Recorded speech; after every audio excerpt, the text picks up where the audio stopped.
Hello guys, welcome back to my channel. My name is Candace for those who are new here, and I am a revenue cycle management professional. And here on my channel, I share my thoughts, processes, workflows that I'm embedded in my role, often venting while also trying to provide insight into what I do.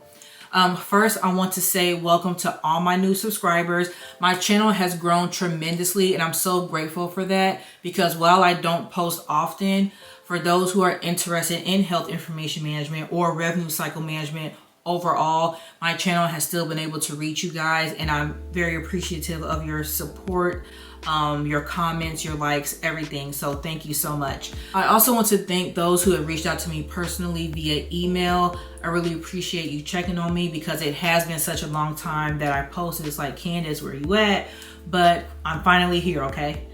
I don't hold me to posting often, but I'm finally here. So with that said, I'm also transitioning to a new email address specifically for YouTube, because sometimes when I hear from you guys, my emails do get lost, and I apologize for that. And I want to make sure that I'm managing those inquiries well. So if you have any questions or want more insight offline, or if you want to look for mentorship opportunities with me, I'm going to provide my new email address down below in the description box. So the biggest question is, what have I been up to lately? So first, as you can see, I am in a bright new space, and I am so happy, so excited, so blessed.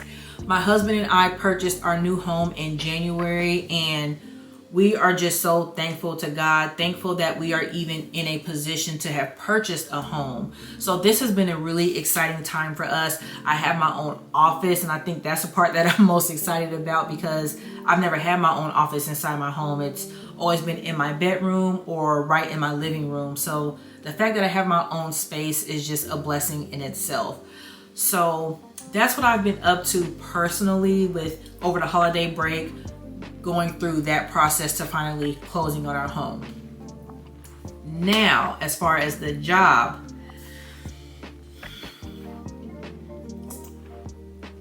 there is so much to unpack with this job and the current situation that I'm in. So again, it's been 6 months since I talked about my job. So back in 2023, I started a new role with a new company, and there have been many changes since then, and I'm not happy about any of them. So right now I am in a consultancy type of role, and at first the role was designed to look at physician practices and look at their revenue cycle processes and workflows. The focus of the review is on value-based care and risk coding. However, as a revenue cycle SME, I'm looking at the whole picture overall. So I was the first person hired for this role. In addition to my manager, we started the same day, and I was very excited to build this role from the ground up. Looking at all of those pieces, it's a very detailed job. There's many factors that you have to consider, and that's what I was looking forward to. I said, okay, now I can use my skills that I've obtained and knowledge from all these different areas of revenue cycle that I have worked in, and now I can put it into this type of role. I'm still able to leverage all of my expertise, I thought. So this is where the changes happen. I started in June.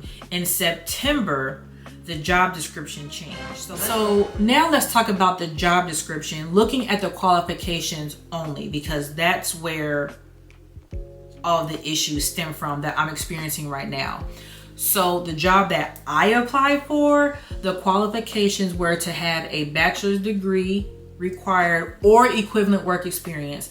Now, when I look up what the equivalent work experience is for someone that has a bachelor's degree, that's 4 to 8 years of experience. Now that's a wide gap, but based on what I looked up, it's 4 to 8 years of experience that equals up to a bachelor's degree. Okay, cool. Next, a certification as a CPC, which is a certified professional coder, a CRC, which is a certified risk coder, or equivalent.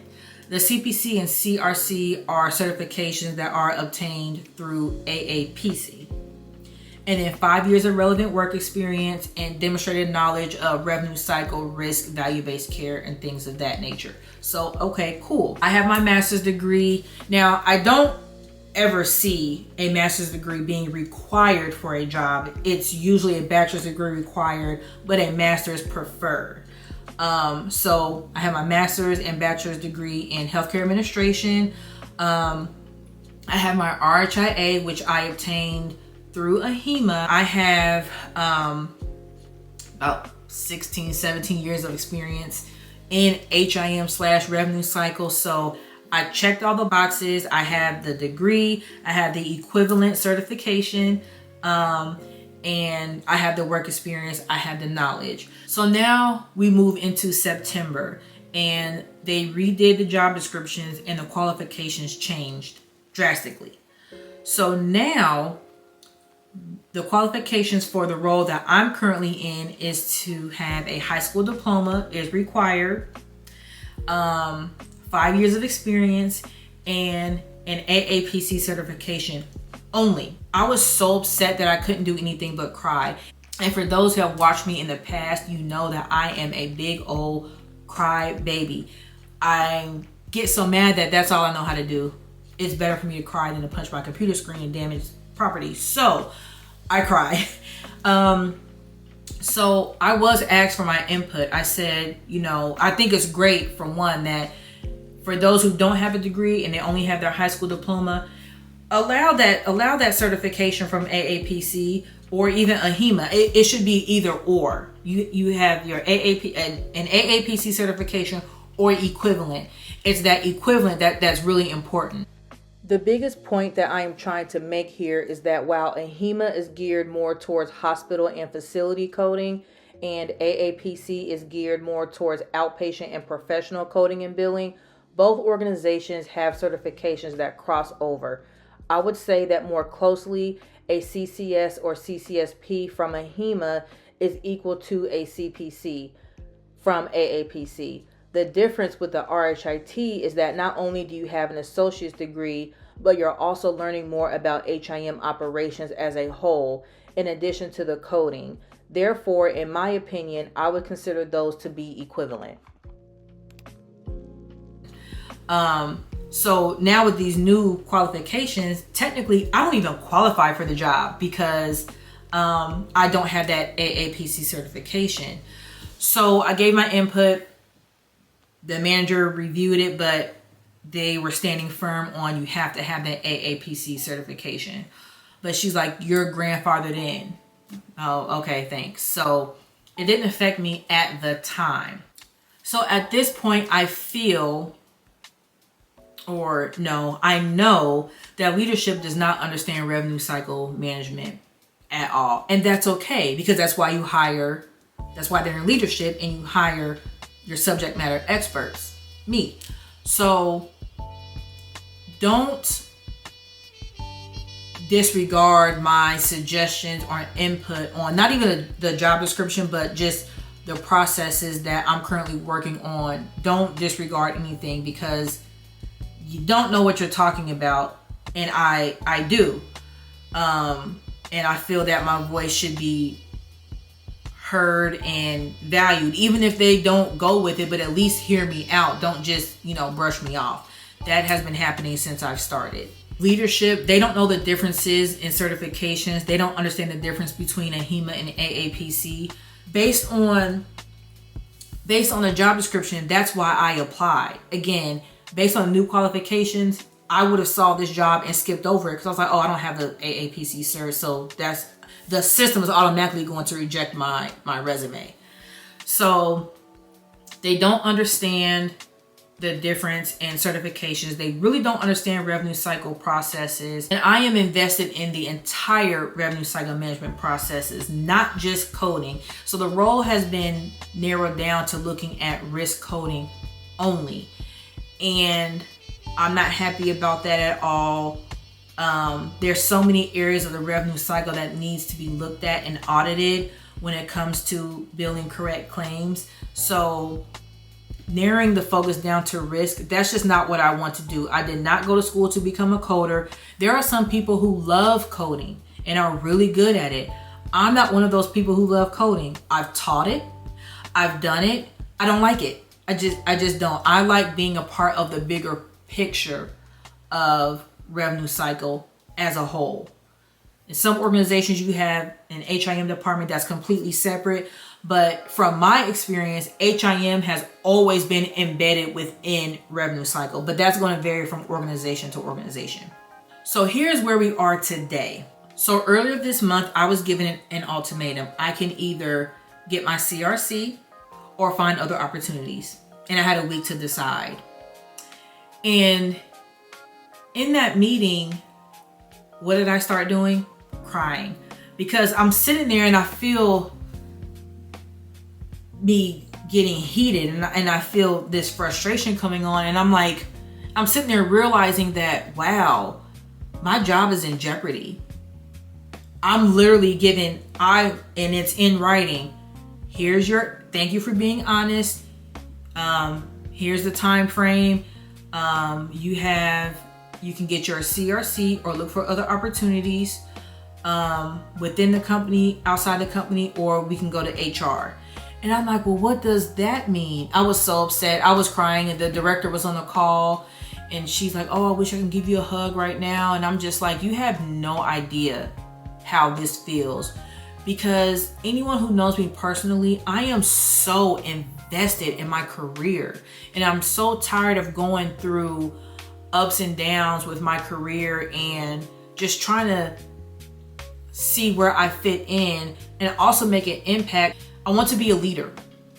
And this role, I thought I would be able to do that by being in a consultancy type of role. I thought I would be able to do that. And now I'm being stripped down to being a risk adjustment coder. And while that's a very difficult role, it's just not what I want to do. And I still can't believe that I was even put in that position. So in that conversation, I was asked if I want to get my CRC. Well, no, I don't want to. And I said that. I mistakenly say out loud that I do not like coding. But that's the truth. I live in my truth. So when I'm given an ultimatum to get my CRC or find another opportunity, what am I supposed to do? Right now, my company does not have any opportunities. They didn't then, they don't now. I keep looking and there are no other opportunities. So I'm forced to get my CRC. And while I don't want to get that, I'm willing to get it if that's what I have to do, because now we're talking about job security. So the answer is to get my CRC. So I had a week to give them the decision. And I also have a timeline to pass the CRC. And I'm just like, wow, I can't believe this is happening. I can't believe my career has took a turn. Not a turn for the worse, but it's going it's going the opposite direction. Like, to be honest, I'm going backwards. And again, the thing that disappoints me the most is that what I've worked for as far as my education and my skills, my certifications from MHIMA and HFMA, that it doesn't matter. It doesn't matter at all. They could give two, it don't matter. So a week later, I met with them, I gave them my decision. And of course, what did I choose? The CRC. What option did I have? So I actually got this in the mail yesterday, and now I can start studying for it. Then I can't even study for it while at work. I have to use, I have to study outside of work hours, which I think is, I'm like, you gotta be kidding me. Not only was I given an ultimatum to get my CRC or find another job, but now I have to get my CRC and then I can't even use work hours to study for it. This whole thing is just, it's messed up. It really is. I at this point, it's like, I hate this saying, but at this point it is what it is. While I'm not happy about any of this, I can find the positive. Positive is I'm learning something new. I have a working knowledge of HCC coding, but I've never coded. So I'm learning something new. I'm getting a deeper dive into risk coding. I'll have another certification, some more initials behind my name. That's good on my resume. But if I was to leave this job, what good is that CRC going to do? Because I don't ever plan on getting into a role like that. I've not held a coding role since 2012, since 2010. I've not been in the role of an actual coder since 2010. And then in addition to that, the company is going to reimburse me. So first they had to get me added to the corporate account. That was a whole other issue, because when a company has a corporate account, however many licenses or accounts that they have, you can just add somebody to the account. So I kept asking for a login for AAPC because they have Codify, and I just wanted to use their resources in addition to Encoder, in addition to MGMA, in addition to HFMA. You have a corporate account, give me a login. They couldn't do it because I had to be certified. Now you want me to be certified. Now I'm on the corporate membership because I have to get my CRC. So all of those things, it just, I don't know. Again, while this is nowhere near my career goal and I'm going backwards, at the end of the day, the company is reimbursing me for it. I'm learning something new. I have additional credentials to put behind my name. And I'll receive all of that in due time. So I'll definitely keep you guys up to date on that. It's a matter of being fulfilled or just shutting up, sitting down and doing the work. It's like in my previous role, I was so upset all the time. It was such a toxic environment. I can't say that I liked what I was doing, but I took it for granted now. I've also heard someone literally said to me, be glad that you left because there's spiritual warfare going on over there in my last company. And I was like, whoa, okay. I am still glad that I left, but I missed the security. I don't miss the company. I don't necessarily miss the people either, but I miss being able to use those skills that I learned from that job, because none of those transfer over to this role. I don't do anything with any spreadsheets, anything with data at all. They don't even understand why I want the data. It's like the things that I hated at my last job, I want now, which is so ironic. So again, I definitely took that for granted. I needed to go somewhere, but you know, you never know. I asked God for this role. He gave it to me, and I'm learning to lean into my faith and just trust Him and know that I will be okay. And I will be okay. I will be okay. So I will definitely keep you guys in the loop with how everything is going. Again, I appreciate you watching. If you made it to the end of this video, don't forget to like, comment, subscribe, engage in some conversation with me in the comments, or feel free to email me. I love chatting about, I'm so passionate about this. I love chatting about my career. There's so many different things that I want to tap into, and those will happen again in due time. So even if you guys have suggestions on how I should be handling things, or how I could have handled something, or what you would have done if you were in my situation, leave it down below. I'm curious to hear you guys' thoughts. But with that said, I'm going to end it here. There's some other things that have happened in the middle of that kind of also led into where I am now. But that will be in a separate video. So stay tuned for that. Again, I don't know when. I hope 6 months doesn't pass again. It won't. That I can promise you it won't. I will be more consistent. But thank you for tuning in and listening to everything that I had to say. And until next time.